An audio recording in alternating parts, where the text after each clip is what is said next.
testimony. Mr. Gorman, you may proceed, and that's outside the transcript. Thank you, Your Honor. Good afternoon, Mr. Hugley. How are you doing? Good. My name is Joe Gorman. The guy sitting next to me when I was sitting over there is Scott Riley. Yes. We represent Stanley Ford, All right. and we get a chance to ask some questions too, okay? Yes, sir. So here's what I'm going to do. It's kind of setting a ground rule with you. I'm going to ask questions, and I want to make sure you understand the question before you answer the question. Is that fair? Yeah, that will work.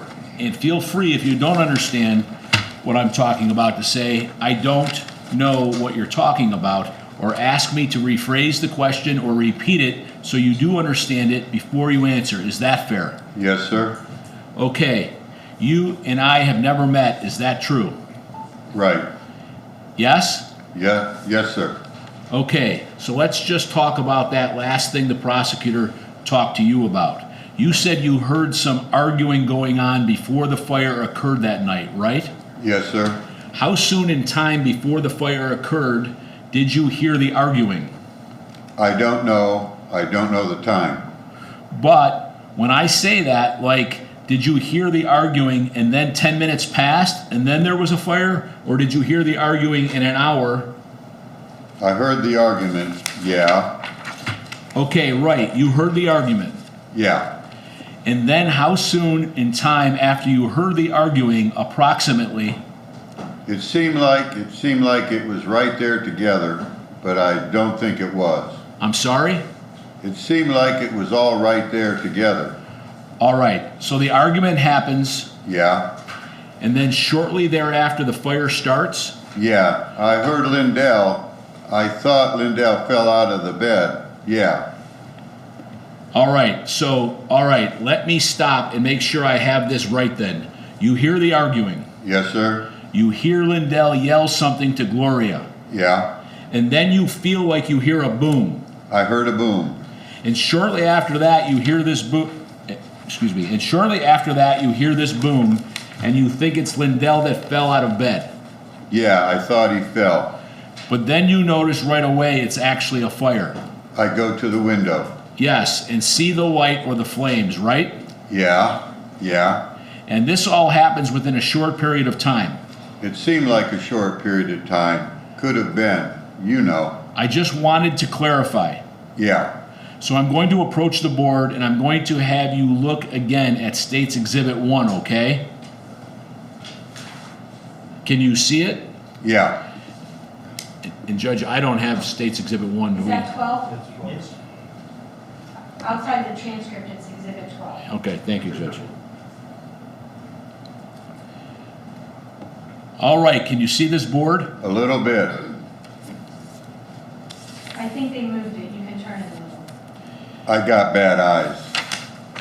Can you see it better now, sir? Yes. When you exit the house, Hold on. Can you see it? Maybe move it back. There you go. Now towards them.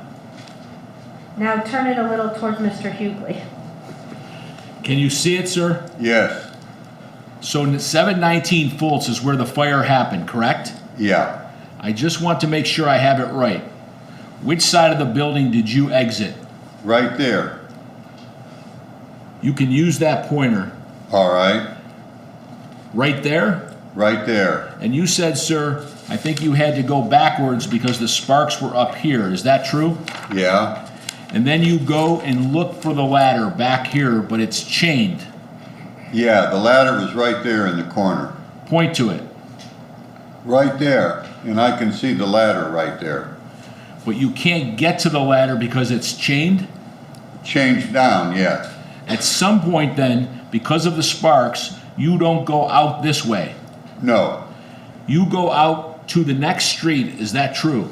Yeah. Yeah. And you come around up East Avenue. Yes. And when you did that, sir, do you recall there was an African-American female Akron police officer that encountered you up in this area? Do you remember seeing her? No, I can't remember that. You don't remember seeing her? No. No. Do you remember talking to the police? I remember talking to a detective, yeah. You don't remember talking to the police officer that was in, she would have been in a uniform? I might have talked to a police officer. Everything was a mess that night. Yeah, you know. She testified earlier this morning and said that you thought it may have been Stan from across the street. Uh-huh. But you can't say that he caused this. Do you remember telling her you couldn't say he caused this? I couldn't. I can't be for sure. I didn't see him do it. But I figured, I heard Jeannie arguing with somebody. That's the only person she could possibly be arguing with at that time of the morning. And you also told that female officer that it could have been another guy that was causing problems too, but he hadn't been around lately. Do you remember telling the officer that? I don't know who the other guy would have been. You don't know? No. Do you recall telling the officer that? No, I don't. You do not? No. Okay, so the house at 719 Fultz back in the 2015-16 time frame had been described as like kind of a party house or a wild bunch of people there. No. No? No. Nobody partying there? No. So if the description is that it was a wild bunch there and it was loud. Wild bunch? I don't think no wild bunch was there. We played dominoes. That's about all the wild as we get there. Let me finish the question and you tell me if you agree or disagree. Okay. If the description is that's a wild bunch that lives at that house with a lot of partying going on, a lot of drinking going on, and loud music, is that true? No. Okay. No. How about drug usage? Were you using drugs then? Every now and then, yeah. What kind of drugs would you use, sir? Marijuana, Marijuana? yeah. How about cocaine? Every now and then. Anything else besides marijuana, cocaine? Beer, Beer? yes, sir. Beer, marijuana, and cocaine? Yeah. How about Mr. Garrett, Ronald Garrett? Did he do the same stuff or was he using other stuff? I guess he used the same stuff whenever he was there, I guess. And you split that basement with him, correct? Yes, sir. And one of you put a curtain up, is that true? There was a curtain up, yeah. When you used that cocaine or marijuana, you had to buy it from somebody, correct? Yeah. Yes? Yes, sir. All right. I'm not asking you who you bought it from, but you'd have to buy it from somebody, right? Yes. People don't just hand it out, right? Yes, sir. Yes? No, they don't. Were there times when you and Mr. Garrett were were there times when you and Mr. Garrett were having some conflicts with the people you were buying those things from? No. Can I finish the question? No. Can I finish the question? Yes, sir. Yeah. Were there some times when you and Mr. Garrett were having some problems with the people you bought your drugs from because you had owed them money and they were upset with you? No, we never owed anybody no money. Pardon? We never owed anybody no money. That's why we all worked. You didn't owe anybody money. No. It wasn't a wild bunch and you weren't partying over there. No, nothing like that. No. Lindell Lewis, I think you testified on direct examination he didn't let you live there for free, did he? No. You had to pay that man to live there, right? Yes, sir. Correct? Yes, sir. Did Mr. Garrett pay him to live there too? Yes, sir. What did he pay him? Same as you did? I guess so. It was $250 a month to have the basement, right? Yes. He wouldn't let you upstairs. When we first got up there, Why did he change his mind? because his woman moved in. And then he shut that part off? Yeah. Were you able to use the kitchen? We had our own kitchen downstairs. We had a little kitchen downstairs, little bathroom down there and everything. In the basement? Yeah.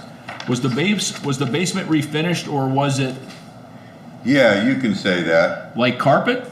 Wasn't. Yeah, there was carpet in some places. Yeah. Okay. Was it one big room that was divided in the middle for you and Mr. Garrett? Yeah, one big room. Yeah. Lindell Lewis loaned people money, is that true? Yeah. And then he talked, and then we talked about Macklemore.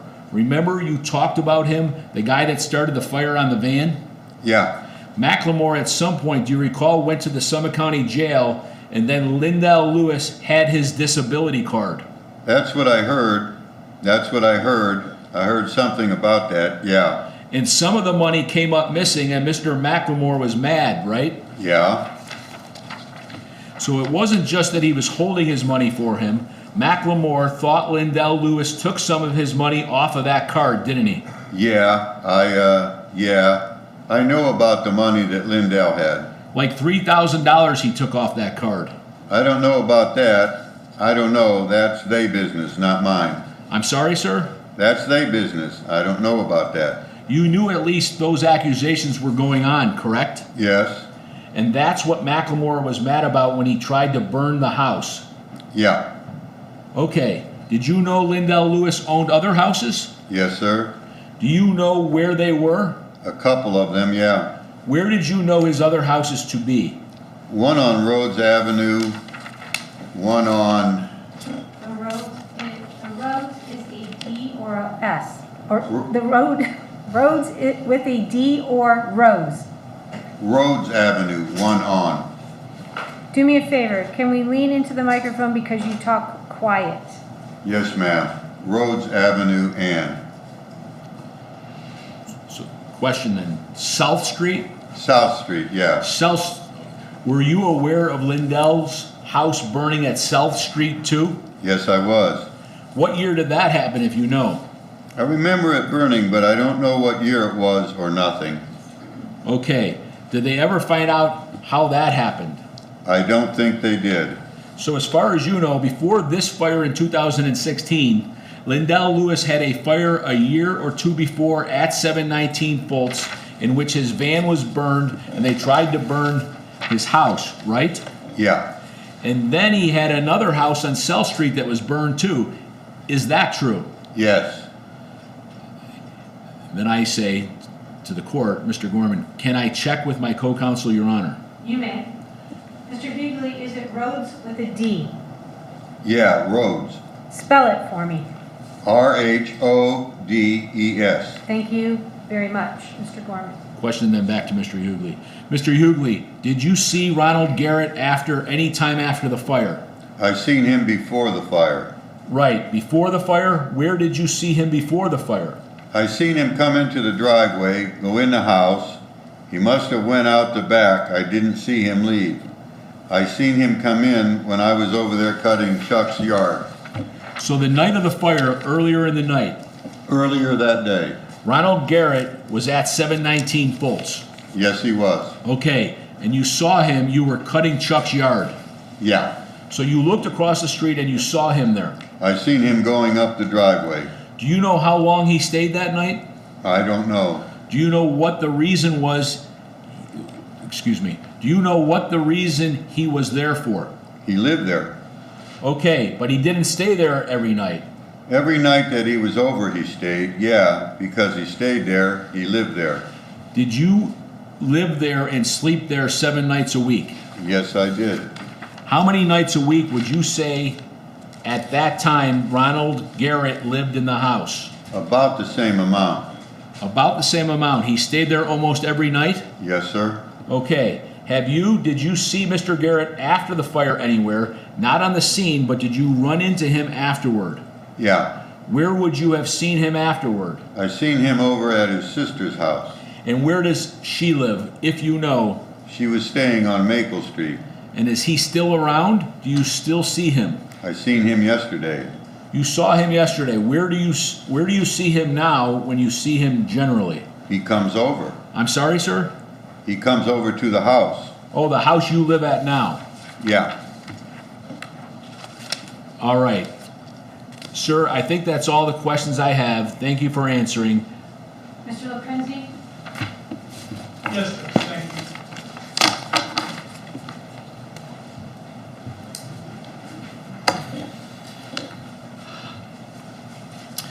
Let's start with Mr. Garrett. Were all his possessions still in the basement when the house was on fire? Yes, sir. Do you know of any reason why Mr. Garrett would set the house that he lived in on fire? No, I don't think he done that. Did you ever see Mr. Garrett go over to Mr. Ford's house? No. Did you ever see Mr. Garrett go into Mr. Ford's second house? No. Mr. McLemore, were you aware that he had admitted to setting those fires? I know Macklemore done it, yeah. I'm sorry? I knew Macklemore done that one. Do you know he admitted to it? I don't know if he admitted to it, but I know he told me. He told you? Yeah. So he admitted to you?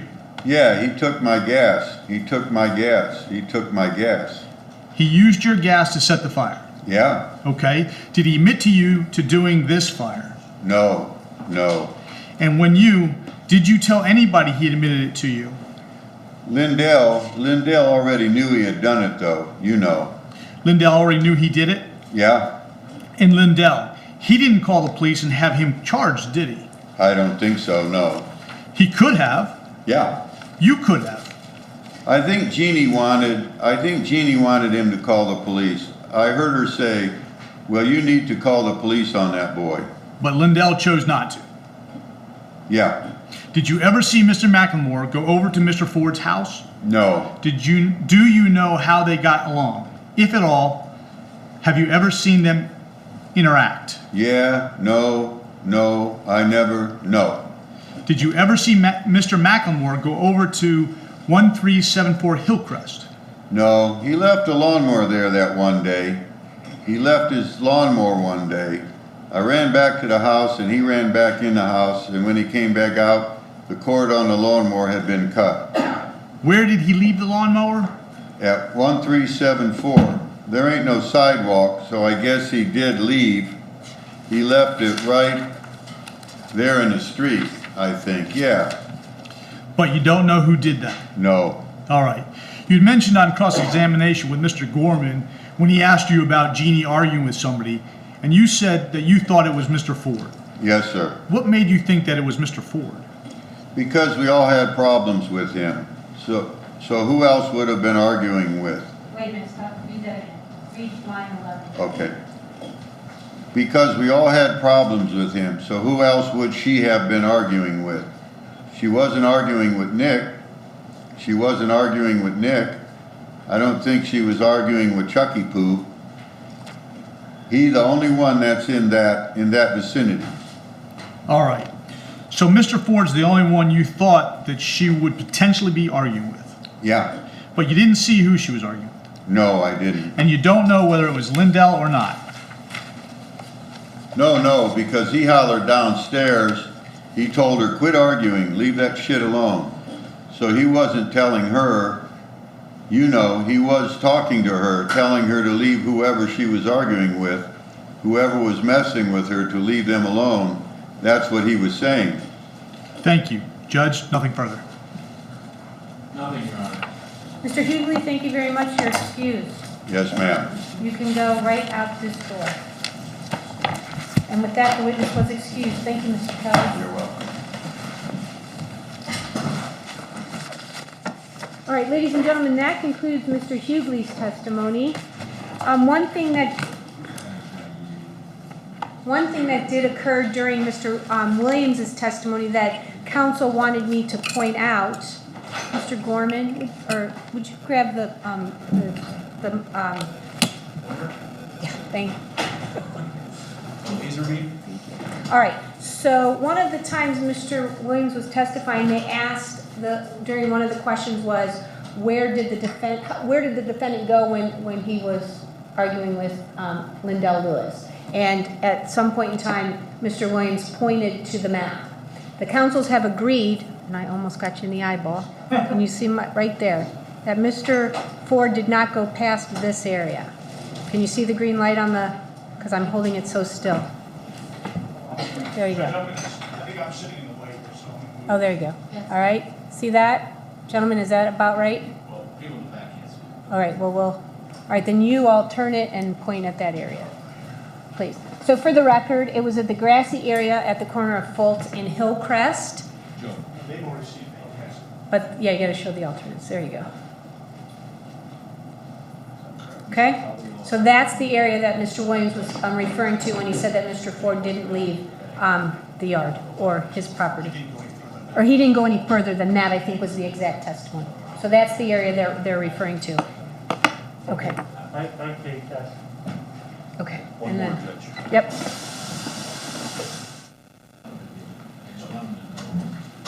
Okay. All right, so here's the thing with records, and if you don't actively make them mark things and we save them, but when Mr. Hugley testified, he came out, and we'll do it again for the, I think I don't have it. you're doing it. Oh, there we go, okay. So when Mr. Hugley comes out of the side of the house here, he goes, either goes all the way down and around or through these backyards, but he comes out here on East Avenue. He encounters a police officer here and then comes down Fultz. So just so you're aware, and the parties have agreed that when he testified, that's the area he indicated he went. Okay? And then if you'll go ahead and turn it so the alternates can see, and we'll indicate so that they can view it also. You pointed the And wrong again- house. Oh, it's wrong house? Yep, Oh, that's sorry, right. you're right, for this house.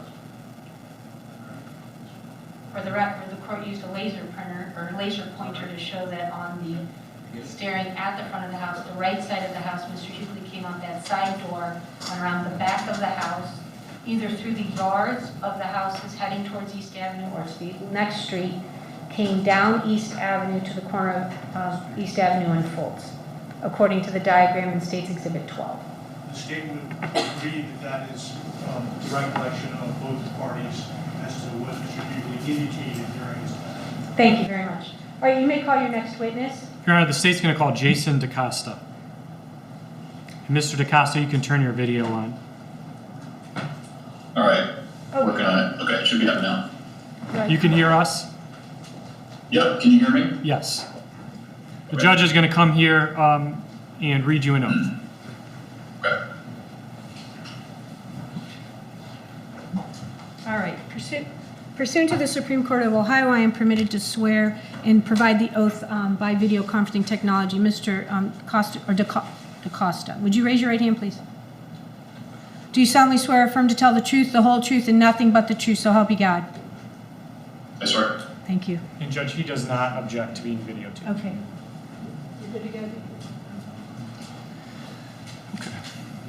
Sir, can you please state your full name, spell your last name for the record, please?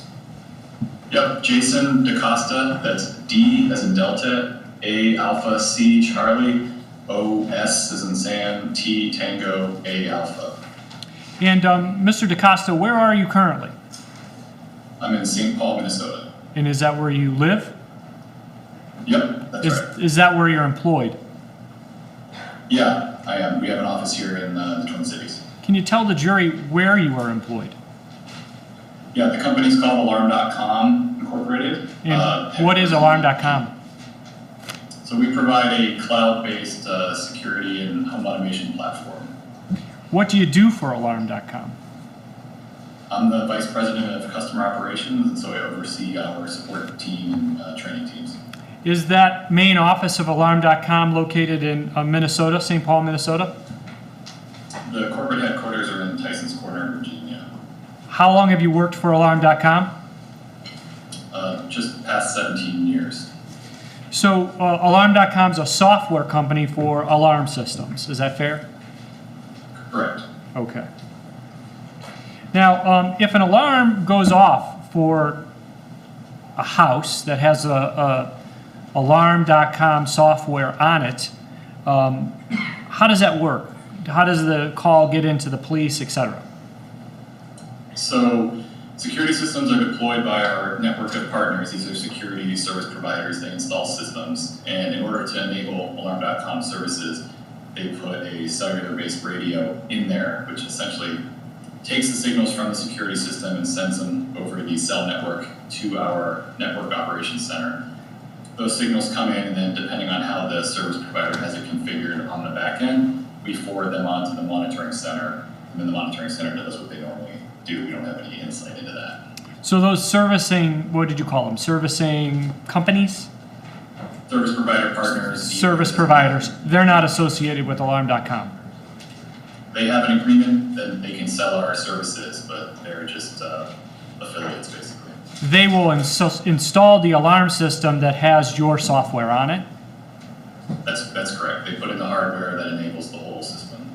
And then if an alarm is tripped, it comes into your company to dispatch it, essentially.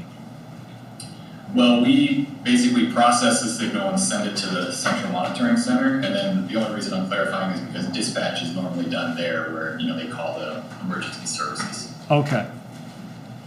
Can you tell the jury what type of educational background have you have obtained that enables you to have this position at Alarm.com?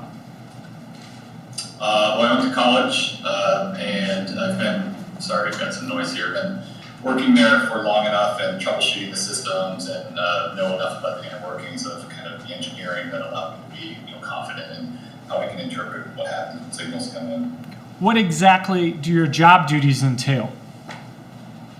So we have a technical support team who uses all of our tools at our disposal to essentially help these service providers when they encounter challenges installing it or when their customers tell them they're having issues using the various features that the Alarm.com platform enables. Mr. DaCosta, did your company, Alarm.com, provide the Akron Police Department and the state of Ohio with some alarm records in the case of the state of Ohio versus Stanley Ford? Yes, we do. And what was the address of the residence that Alarm.com provided records for? I don't know that I have that readily available. Okay. You need me to find that? Yes, we do. Okay. And you could take a minute to look through your documents.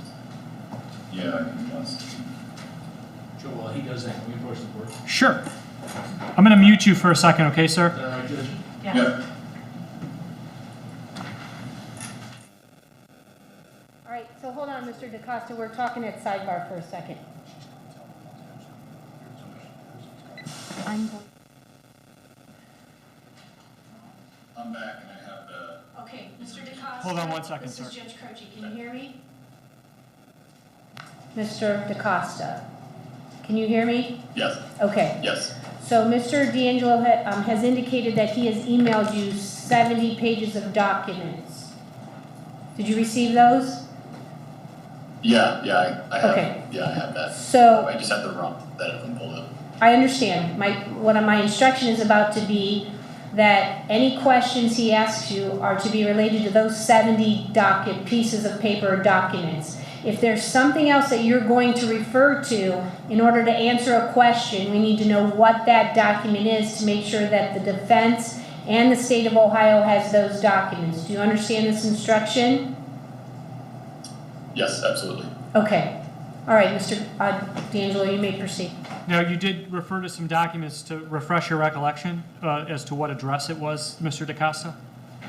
Yeah, this is the subpoena for documents from January 2019. The address is 1374 Hillcrest, Akron, Ohio 44307. Okay. And is that the address that your company provided these records for? Correct, yes. And what was the address one more time? It is 1374 Hillcrest, Akron, Ohio 44307. And you indicated earlier that you have those records in front of you? Correct. And I'm going to show you these records that have been previously marked for identification purposes as States Exhibit number 40. I'm going to share the screen, okay, Mr. DaCosta? Yep. Can you see that, Mr. DaCosta? Yes, I can. Okay. And this is States Exhibit number 40. The first page, page number 1, do you see this page number that's over here on the side that I'm circling with my cursor? Can you see me do that, sir? Yes, I do. It says page 1 there? Yes. Okay. And the top line, it says type, description, time, and then what's that EST? What does that mean? Eastern Standard Time. Okay. That's what your documents show there? Correct. All right. I'm going to scroll all the way down to the bottom, or the last page. Okay. Now I'm on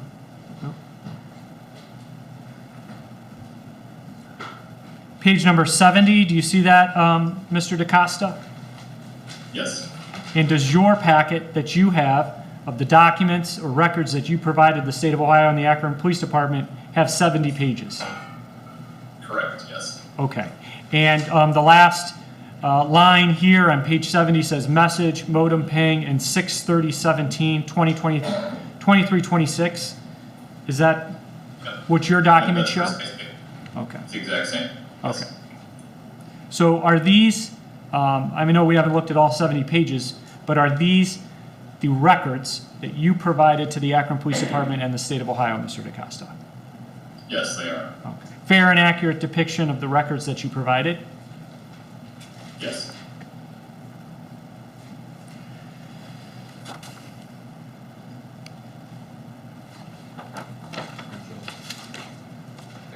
Sure.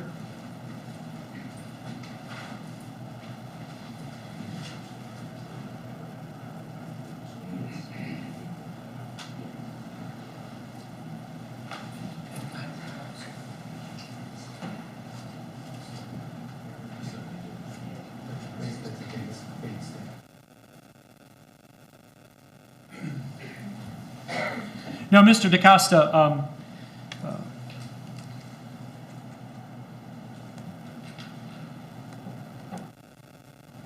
these records, are they kept in the regular course of the business activity of Alarm.com? Yes.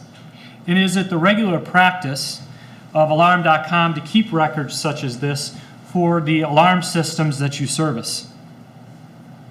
It is, yes. The first 60 days is readily available to the dealers or the service providers. Are the alarm records created soon after the events that are documented on them occur? They're essentially real time. There's some, lag for transmission, but yes. Okay. Now, on these documents, this P over here on the side, that P1 and the page numbering, that is not put on there by Alarm.com. Is that accurate, sir? That's correct. Yeah, that's not part of what we typically have in our system. And that was put on by the state of Ohio, if you know that. Okay. Same with this highlighting. Is that fair? Yeah, that was not part of the regular kind of event history. Okay.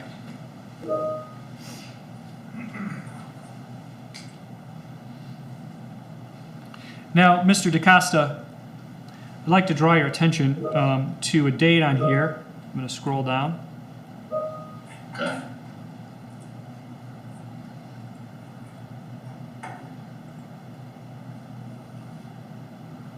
Okay.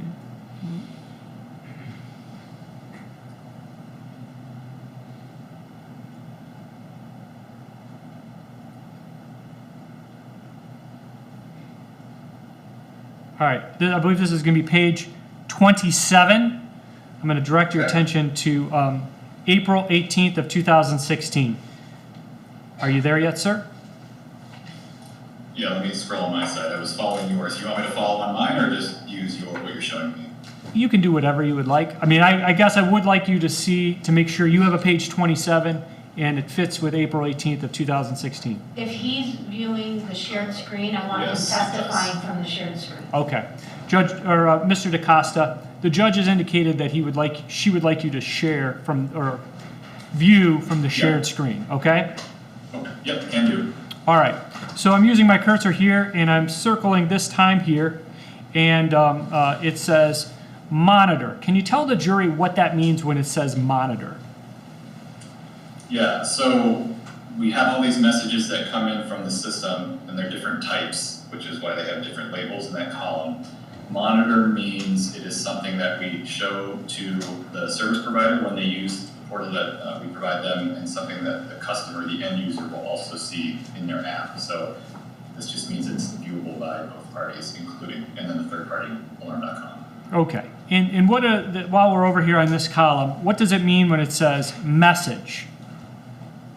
Message is just an informational display about something that our Alarm.com radio has sent or received. So in this case, the ping is just letting the dealer know that the radio is alive and can talk.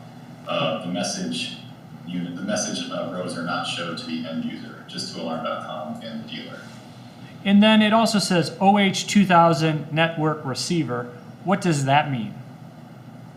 So that indicates it's a central station event. So, for example, on this page we've got CPU low battery. So the system indicated that the panel battery was low.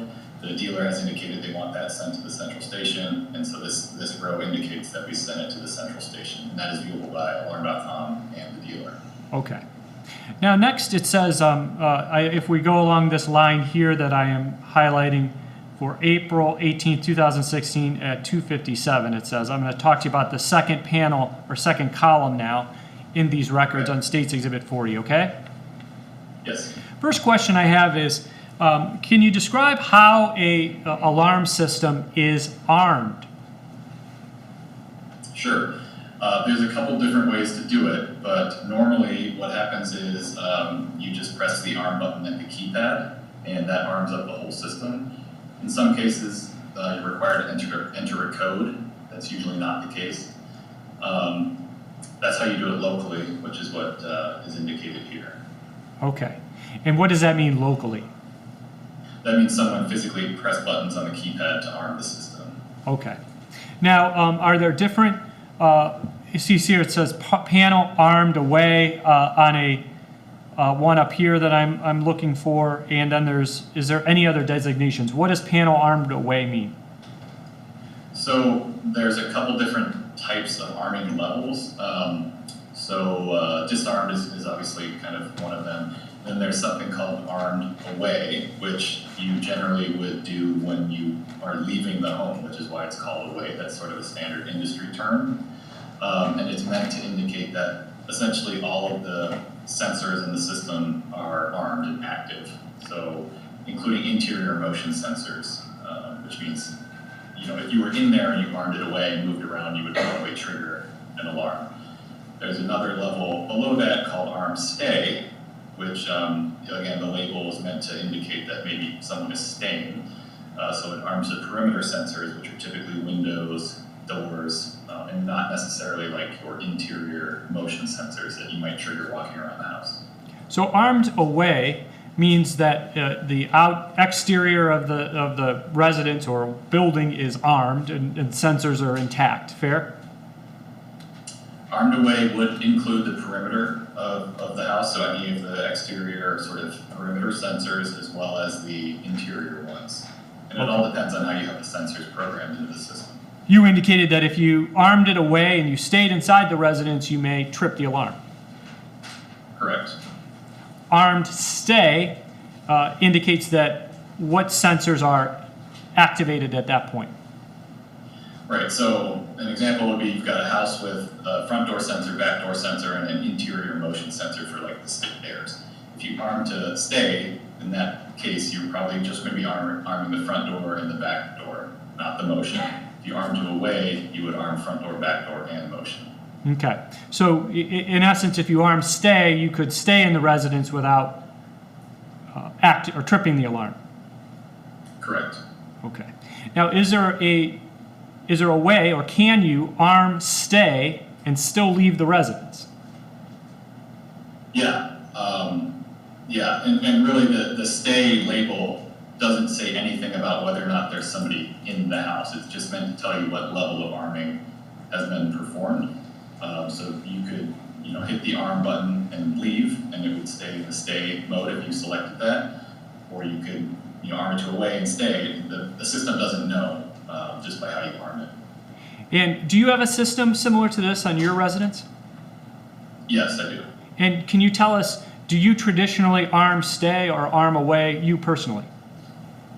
So we arm stay most nights, and we have interior motions that are not armed when we put it in stay mode, and that's because we have a big dog that triggers it. But when we all leave, including the dog, we arm it to away, and so interior sensors and exterior sensors are all active, and any motion inside or any entering the premises through a monitored door would trigger the alarm. What do you do when you leave the residence and you leave the dog at home? Typically, if we're going to be gone for a while, we'll typically arm it to stay because we don't want the dog to trigger the interior motion sensors. All right. Now back to April 18th of 2016, this line here, it says panel disarmed by Stanley Ford. How does someone disarm a panel? So there's a number of different ways. I'll start with the local variety, which is you come into the premises, and normally the system will beep at you to let you know you have some amount of time to disarm before the siren goes off. And in most cases, in that scenario, someone punches their code into the keypad, and that disarms the system. That's what this is reflecting here. There's also remote disarming you can do through the app, which then those events they look a lot different than this one in the event history. So you could disarm via an app, sort of like on your cell phone or wirelessly? Correct. You said these records are showing that it was disarmed locally. What does that mean again? That means somebody punched a code into the keypad that was on site with the system. How were the codes assigned? So they're assigned by the user, so the customer basically. So they can go in and set up users. They can name them however they want. And then they assign those users a 4-digit, in most cases a 4-digit code. And then once they save that, that code is sent down through the cell connection to the panel. And the panel just knows the code. And then when the code gets used, the association is made in the cloud where we do the work, and we link up the name that the user put in and the code that got sent down to the panel and produce this event. So the user can set the code.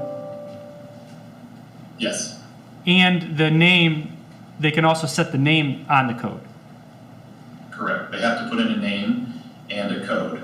And then once they save that, those two items are linked. So if that code is used, the name is displayed.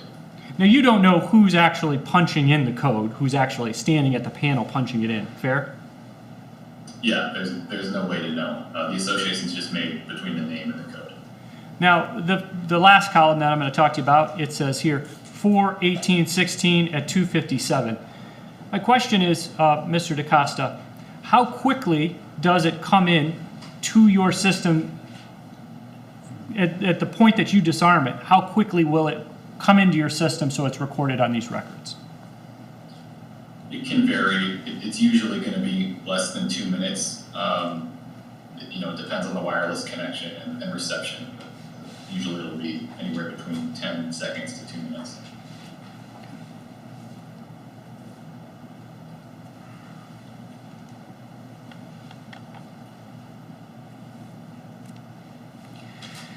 Have you had a chance to review all of these records?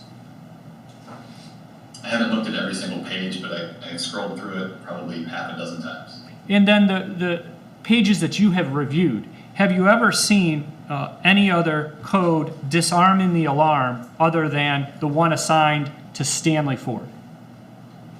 I have not. What does modem ping mean? What does that mean? Modem ping is a kind of a standard part of the monitoring that we do of the radio, the cellular radio, which we call modem in this case. And these pings happen on a somewhat regular basis just to let us know that the device can still communicate with us. Okay. A couple of times we have CPU battery low here. Can you describe for the jury what that means? Yeah, that tells us that the cellular radio, the Alarm.com cellular radio, has received some information from the panel on site there that it has a low system battery. So most security systems will be AC powered and then have a backup battery. In this case, the panel has told the radio that the backup battery is below a certain threshold, and then it sends us that signal, and then we get that on our end. And because this is one of these OH central station network receiver events, we forward that to the central station, and that's kind of a standard practice in the security industry.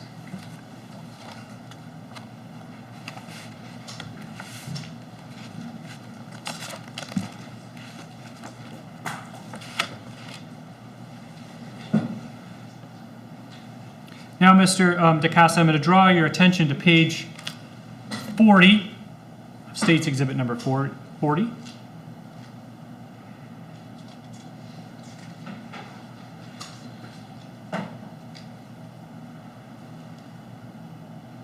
Can you see that, sir? Here where my cursor is? Yes. Okay, that's page 40 over here on State's Exhibit 40. You're seeing that. Yep, I can. Okay. And these last two lines where my cursor is, it says monitor. Can you just read that line and then the following line here that I have on my cursor? Yep, it says panel disarmed by Stanley Ford. You want the time as Yes, well? the date and the time too, please. So it looks like January 23rd, 2017 at 2:01. And then the one below that is monitor panel arm stay, January 23rd, 2017 at 2:02. These times, are they kept in military time or standard time? These are military time. So when it says 2:01 or 2:02, that's 2:01 a.m. Correct.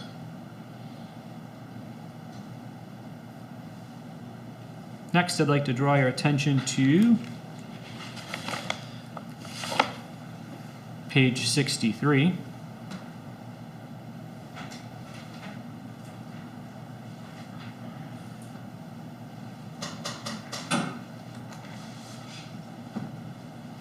Okay, sir. Do you see this series of codes that I'm pointing to on page 63? Yes, starts at 1 a.m., ends at 2:43. Yes.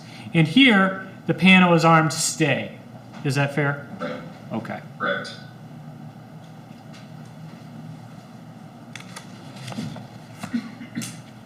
And as you previously testified, you can arm a panel stay and still leave the residence.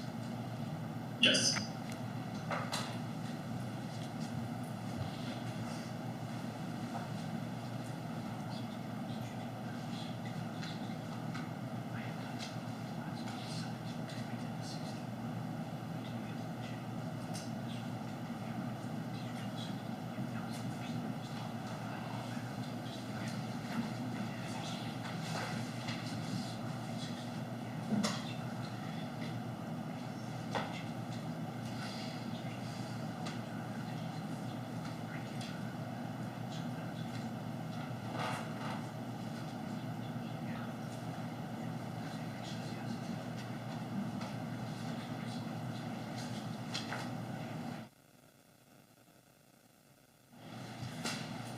Mr. DaCosta, I have one last question for you, sir. Okay. Is there more than one code associated with 1374 Hillcrest? I don't have that information Hold readily on, hold on, available. hold on, hold on. Hold on, sir. You got to hold on. I'm sorry. Who objected? I did. Okay. Yes, please. Sir, I'm going to mute you from at least my end. Okay? Okay. Yep.